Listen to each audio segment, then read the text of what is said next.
Yes, people, we are back on the Big Steve MCFC channel. It's been a while, been doing other things, you know what I mean? Mainly, I've been therapy session with these Man United fans, you know what I mean? After the derby training session, it was a tough one for them to take. But hey ho, we move. And then we've got the international training session where England just go out and score 10 like it's normal, you know what I mean? Boring game. But we're back. The Premier League is back. This Sunday, Etihad Stadium, we host Everton, and it's my pleasure to announce my friend Mike from the Blue Boys Network. How are you doing, my mate?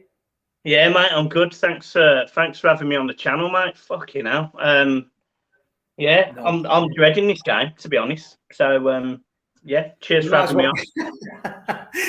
There's not a lot of teams that, to be fair, that like coming to the Etihad, but obviously Crystal Palace, Southampton got positive results there this season. So surely there must be a little bit of something inside you that thinks maybe. No.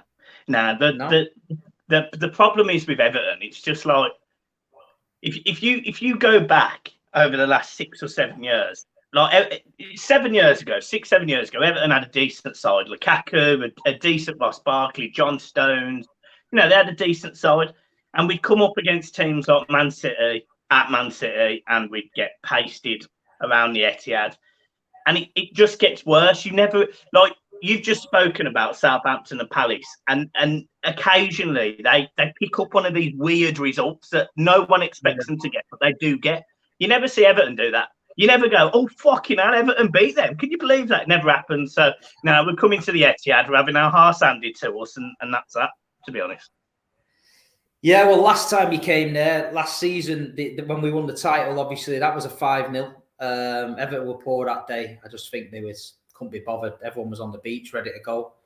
But no, from an Everton point of view, is it really that simple where you just think, no, we're not doing that well? What are you in the league? 11th, something like that. 10th.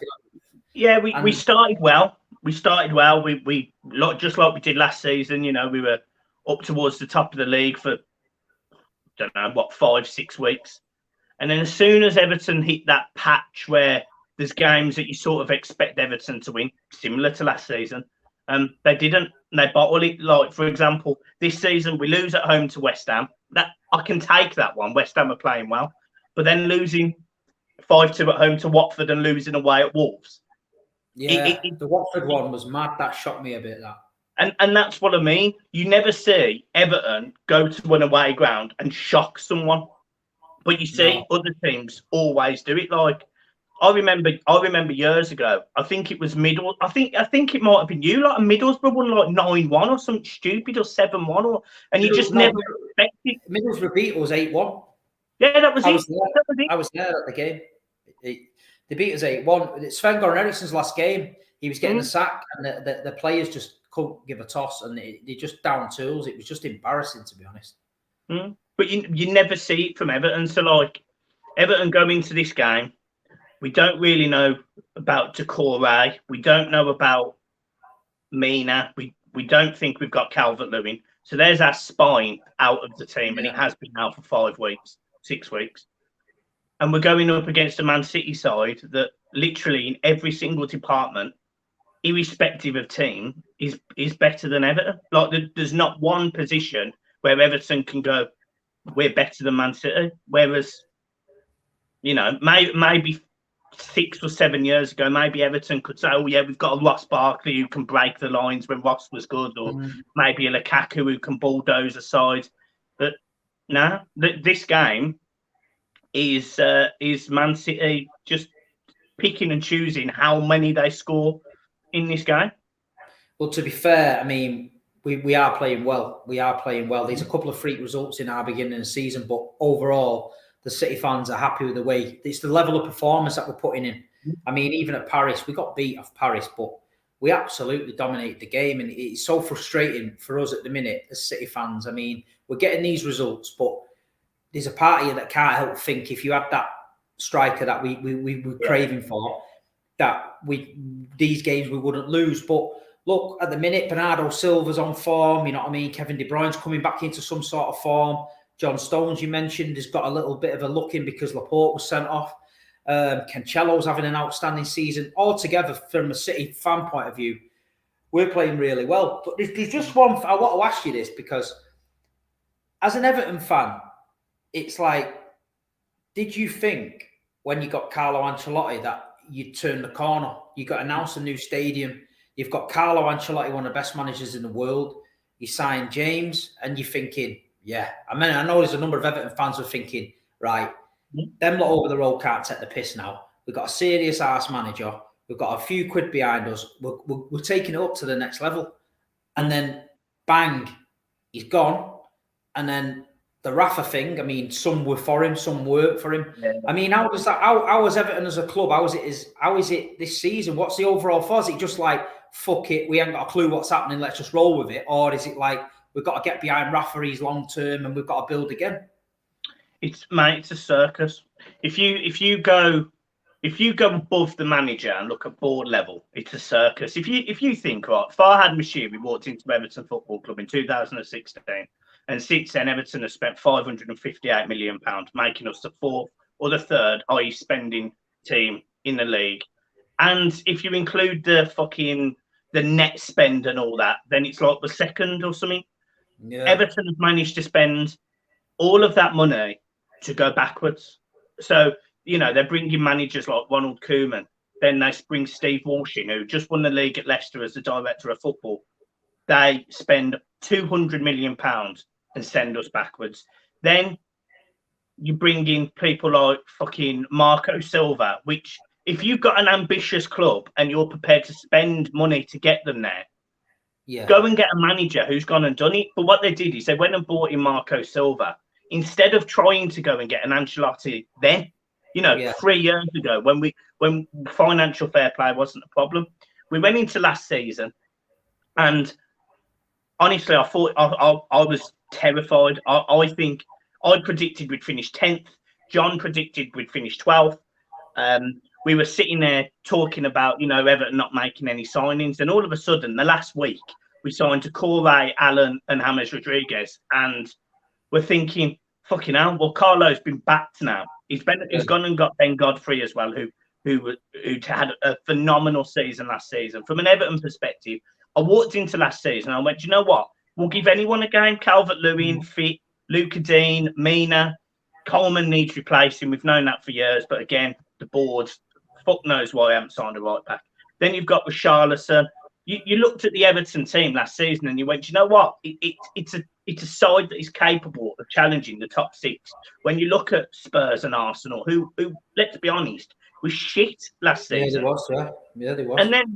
And then Everton go from being top of the league after 7 weeks, they're second at Christmas, to finishing 10th. So Carlo Ancelotti got away with murder towards the end of last season. He really did, because he almost like you spoke about earlier about that Middlesbrough game at Man City. I am convinced that Carlo Ancelotti knew he was leaving, because some of his decisions, his substitutions were mad. And I wasn't actually that bothered about him leaving. I was more upset at the fact we're going through it again. We've had 5 managers in 6 years now. Everton was the club that people would look up to and say, do you know what? They're managed really well. They don't have loads of money. They're buying good players and they sell high. Like a smaller version of Dortmund. You look at Everton now and you go, they're a fucking circus. What are Everton? And it's difficult for me to take, because then we go into this season and we've got Rafa Benitez, who some of the fans like, some of them don't. Personally, I thought Rafa was a good fit if you exclude the Liverpool element. But it's fucking difficult to do that. He won the Champions League with Liverpool. He won their first Champions League in 20 odd years or 25 years or whatever it was with Liverpool. So, I can't sit there and go, I'm happy that Rafa Benitez is my manager, but I get it. But then he's had no money to spend. And all of this is the director of football, the director, the CEO. I'm very chuffed. I'm happy that Everton have got a new stadium and we can kick on. But even that is only 52,000. It's not ambition. It's just going forward. So look, I think there's a lot of positives at Everton. There is, and the team is not bad. But I sort of feel like we've gone from almost getting to that next level to being miles behind. Like Everton now are a mid-table team, 100%. Whereas last year, I would have argued with you and I would have said our team is not 10th lower. Whereas this team, Yeah, you just want to see it. The fans need to see some ambition. I mean, after, especially by getting kicked in the bollocks by Ancelotti, you want to see summit. So even if they back Benitez, they need to throw some money at it. But what shocked me as well, I spoke about in the Big Six, Damari Gray for 1.5 million. Where's that deal come from? How cheap's that? How is he 1.5 million? Toby at Tottenham, Toby was going, he's shit. That's why I'm like, he's not shit, mate, for 1.5 million. Let me tell you, that is a decent signing. It's a no-loss signing, isn't it? A lot of what Everton did in the summer, you're not losing money on. So, Begovic, for example, look, he's not a number one Premier League goalkeeper, but he's someone that is fairly steady. He's got experience. He's not going to be on mega wages. If he leaves in 2 years, fine, no problem. For a Premier League club that can afford £1 million in wages over 2 years, no problem. Damari Gray, if Everton sold him in January, you make more than 1.5 million. It was never a loss, and it's mad. I wasn't happy about Damari Gray or Andros Townsend because I was sitting there thinking, where's the ambition in that? But and Rondo,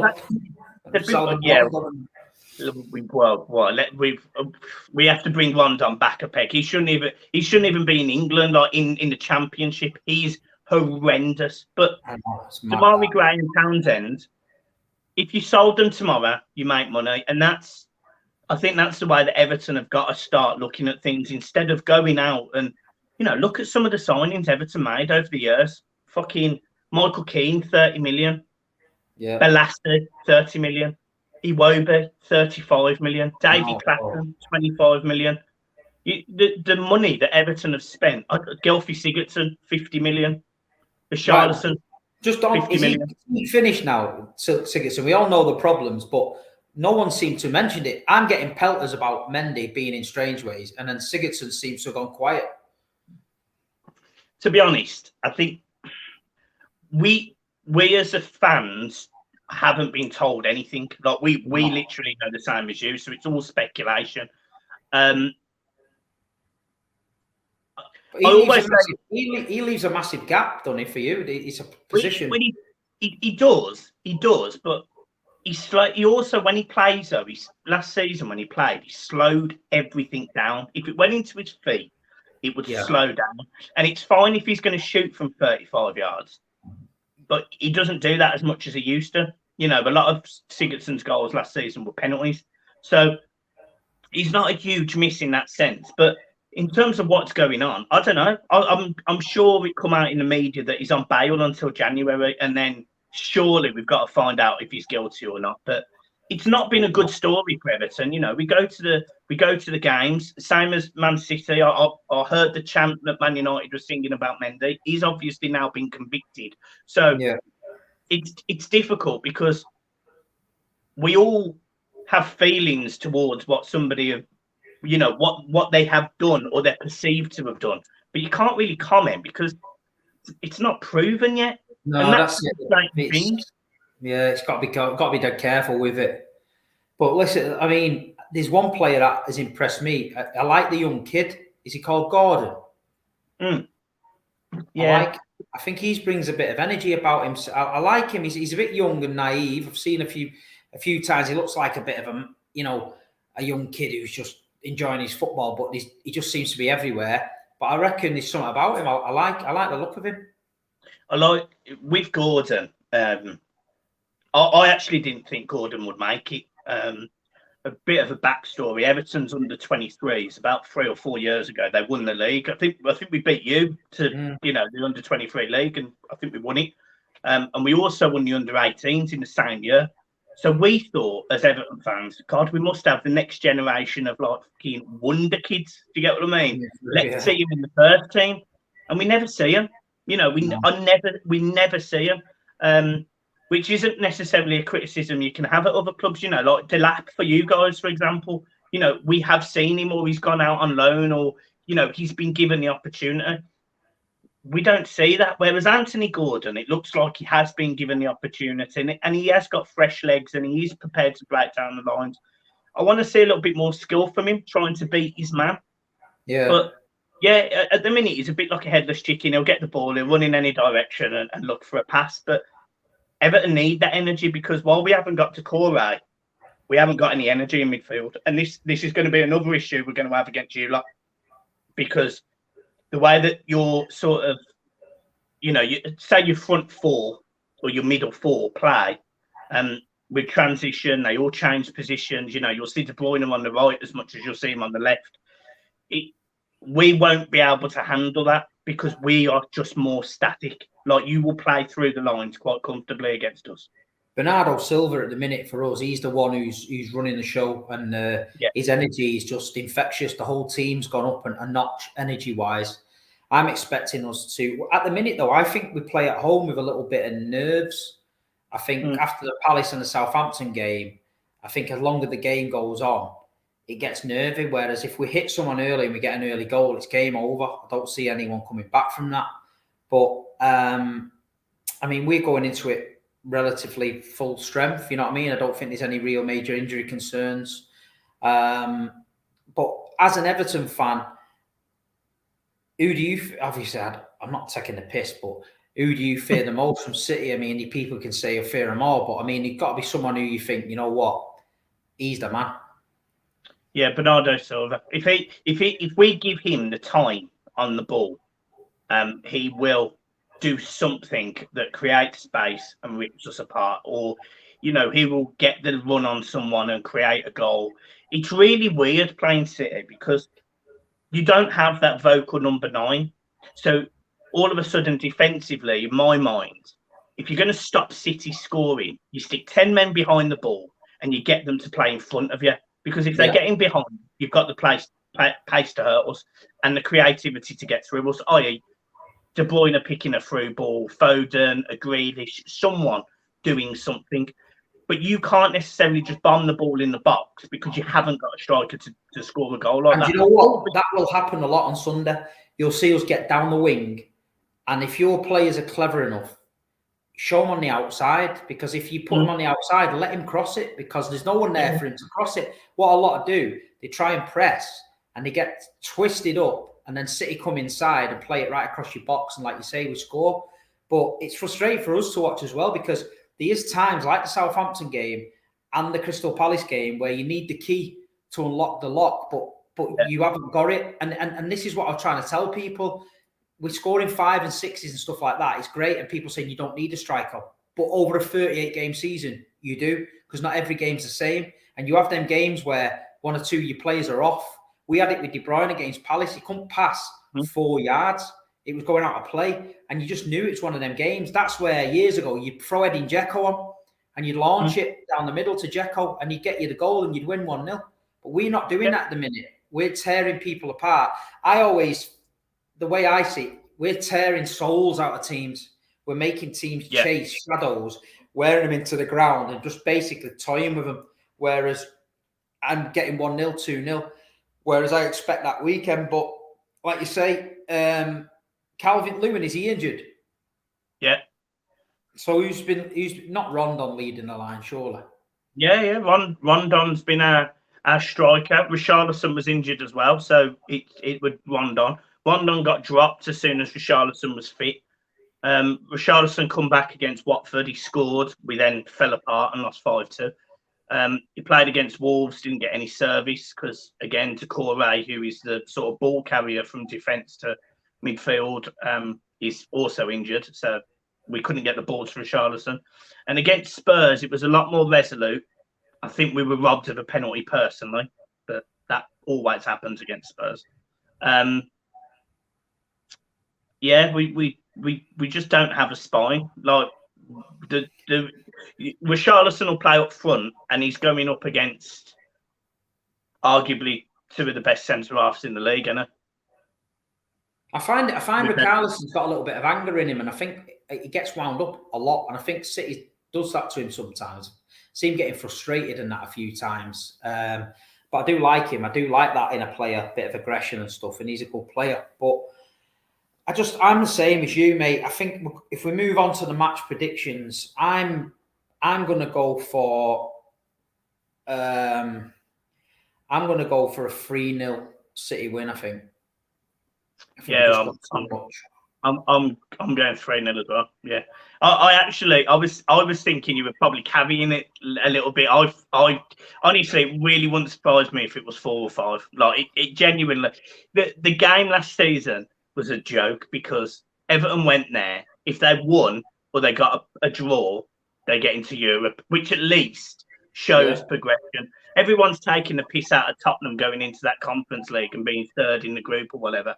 I'm telling you now, as an Everton fan, I would have happily gone into that Conference League and just give it a go because if it's a progression, it's a step forward. Yeah, the Spurs, it was a backward step.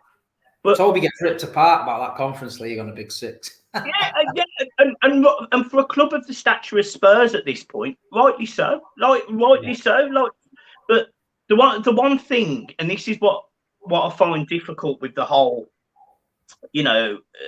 where Everton are compared to, say, for example, Spurs, is Everton historically are a million times bigger than Spurs, and that's not a criticism. That's facts. Like Everton have won more titles, more FA Cups. I think we played. I even think up until a few years ago we played in Europe more than Spurs. But Spurs are so far ahead of Everton now, and when Everton go into these games against clubs like you, not necessarily Spurs and Arsenal, but the other 4 teams, we just panic and bottle it. I don't, apart from last season, under certain periods of time, I really don't remember when we've give you a good game. Apart from that game against you lot, and Lookman scored in the last minute, it was 4-0. That was a result that I didn't see. I don't think any Man City fans saw coming. But yeah, I'm expecting nothing, mate. I've got a bit of a soft spot for Everton. I've always liked Everton because when I started watching City in '89, we had a lot of ex-Everton players come to us, like Alan Harper, Mark Ward, I think, was there, and then Wayne Clark, and then I remember we got Howard Kendall, and Howard ended up leaving and going to Everton and took Andy Inchcliffe and things like that. But we had Peter Beagrie from you. So, and I've got some great mates at Everton in the hospitality. So the last few seasons I've been sat in the director's box, believe it or not. I've been sat up there. So I've got a lot of Everton mates, and you've got to put with them across the road. Like we had to put with our mob across the road. But if there's any hope, you can see what we're doing to them now. You know what I mean? So one day it's going to happen. I'm telling you, mate, it's going to happen. The tables will turn. Got to, mate. I'm fed up of living on the history that Liverpool wouldn't exist if it wasn't for Everton. Like, we know that. We get it. They play in our old football stadium. Mate, we're the same with them because they couldn't afford their kit, and we call them the Rags because Manchester City helped them.